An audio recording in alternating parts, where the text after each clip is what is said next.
جی. تو دوسری چیز ہے قرضوں کی ادائیگی. ٹھیک ہے جی. تو قرضوں کی ادائیگی کا مطلب اس بندے پر جس کی قرضے ہیں پہلے ہم اس کو ادا کریں گے. اگر وہ قرض اتنے زیادہ ہوئے کہ اصل مال کم ہوا تو پھر آپ بعد میں پڑھیں گے کہ ہر بندے کے قرضے کے تناسب سے اسے ہم دیں گے. ٹھیک ہے جی. جی جی. تیسرے نمبر پر وصیت. وصیت کا مطلب کیا ہے؟ وصیت کا مطلب یہ ہے کہ اگر اس بندے نے کوئی جائز وصیت کیا، ٹھیک ہے جی، تو جائز وصیت کا مطلب یہ ہے کہ کوئی اس میں حرام ایسی کوئی بات نہ ہو. ٹھیک ہے جی.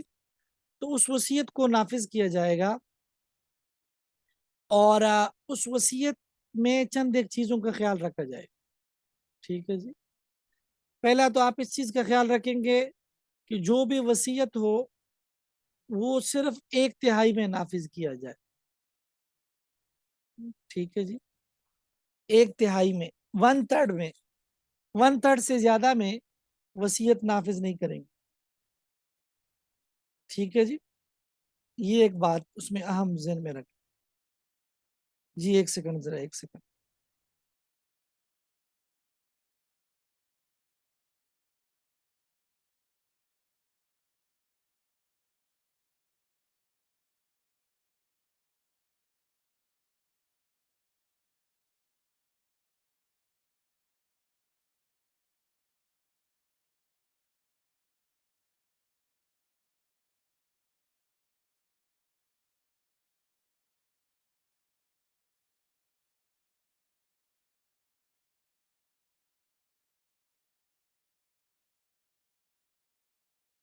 اچھا جی.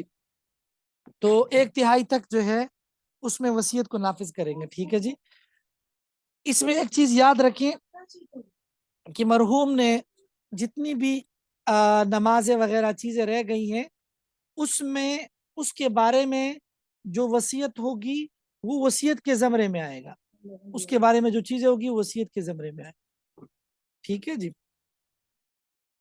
اور نمبر 4 جو چیز ہے وہ نمبر 4 پہ آ کے ہم ورثاء کے درمیان مال کو تقسیم کریں. ٹھیک ہے جی. تو یہ بڑا اہم ہے کہ ہم اس کے مطابق کریں. ٹھیک ہے جی. جی جی یہ بات ہو گئی جی. اس کے بعد یاد رکھیں وہ رسا کی قسمیں ہیں. ویسے تو آپ لوگوں کو آواز ٹھیک آ رہی نا؟ آواز ٹھیک آ رہی نا؟ جی جی ٹھیک ہے جی صحیح آ رہی. جی ٹھیک ہے. تو یہ جو رسا ہے، آپ ویسے سراجی میں پڑھیں گے، میں آپ کو اس کی تفصیل بتاؤں گا کہ وہ رسا کی جو قسمیں ہیں وہ 10 قسمیں لکھی ہوئی ہیں سراجی میں. ٹھیک ہے جی. لیکن وہ 10 قسمیں جب میں آپ کو عربی عبارت پڑھاؤں گا تو پھر میں آپ کو سمجھاؤں گا کہ ان 10 قسموں کا مطلب کیا ہے. ٹھیک ہے جی. اب آپ صرف 3 قسمیں سمجھیں، اور 3 قسموں میں بھی آپ صرف اور صرف جو ہے وہ ذوی الفروز کو سمجھیں. ٹھیک ہے جی. صرف ذوی الفروز کو سمجھیں. ذوی الفروز کی تعریف کیا ہے؟ ذوی الفروز کی تعریف آپ کے سامنے لکھی ہوئی ہے، اس کو ایک بار پڑھ لیں.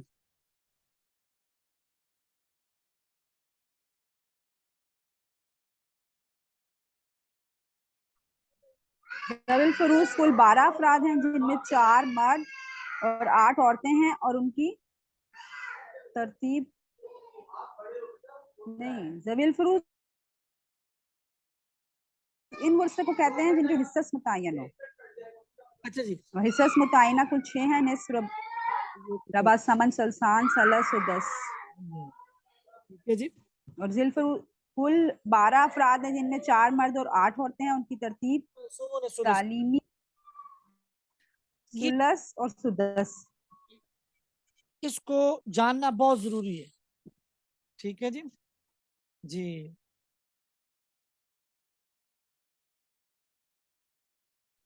جی میں آپ کو یہاں سمجھاتا ہوں. نصف، یہ میں نے وضاحت کی ہے ان 6 حصوں کی، کہ نصف کا مطلب آدھا، ہاف، 1/2. اس کی مثال ہے 100 میں سے 50 یہ نصف ہے. ٹھیک ہے جی. اور اسی طریقے سے 30 کا 15 آدھا. آدھا بڑا واضح ہے، سب کو پتہ ہے آدھے کا مطلب کیا. دوسرا ربع. ٹھیک ہے جی. ربع کا مطلب یہ ہے کہ 1/4. انگلش میں آپ اس کو 1/4 کہتے ہیں، 1/4 بھی کہتے ہیں ریاضی میں آپ اس کو. ٹھیک ہے جی. اور یہ جو ہے کیا کہتے ہیں، 100 میں سے 25 یہ 1 ربع ہے. ٹھیک ہے جی. 100 میں سے 25 جو ہے یہ 1 ربع. ٹھیک ہے جی.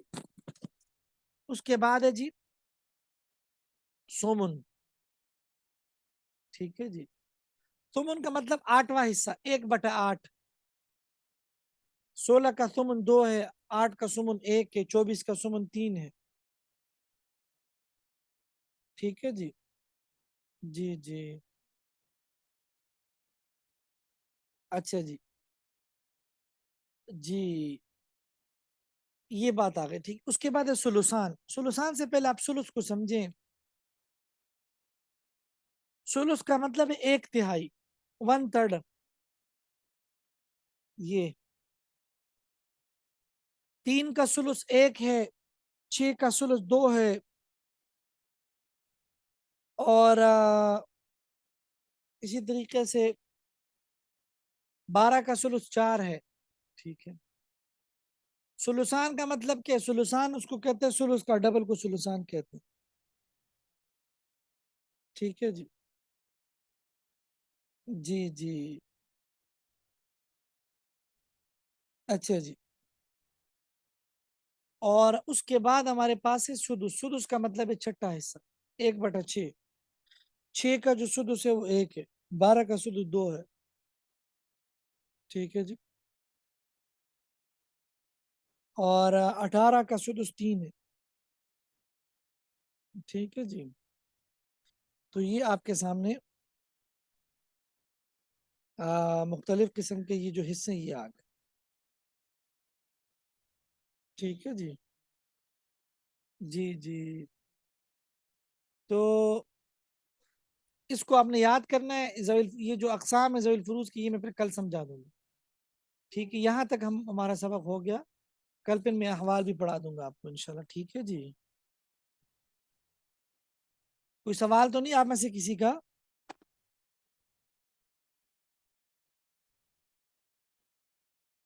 نہیں استاد جی.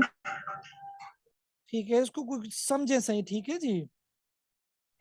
یہ ریکارڈنگز کہاں سے مل جائیں گی ہمیں؟ یہ آج آپ کی ریکارڈنگ کا مسئلہ حل ہو جائے گا انشاءاللہ. ٹھیک ہے.